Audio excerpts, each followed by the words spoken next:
प्रणाम सब गोटे के। हम अपर्णा झा पुनः उपस्थित छी अपन एकटा स्वरचित रचना ल क। प्रणाम, हम पुतुल झा संग दऽ रहल छियनि। नवरात्रि के बहुत बहुत शुभकामना है। दोसर दिन है नवरात्रि के। एकटा सुंदर सन भगवती के गीत सुनबे छी। अहाँ सब कमेंट क के जरूर बताएब गीत केहन लागल। कंजूसी नहीं करबे कमेंट करे में। आबू आबू आंगना हमारे, हे दुर्गा महारानी। आबू आबू आंगना हमारे, हे दुर्गा महारानी। हे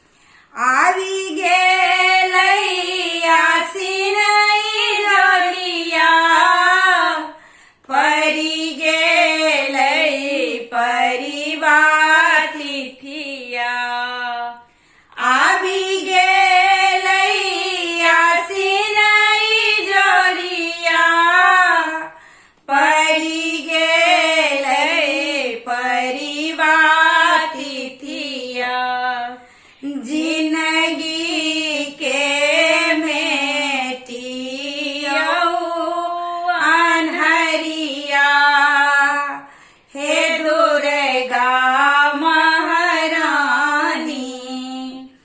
जिंदगी के मेटिया अनहरिया, हे दुर्गा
गणपति के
नव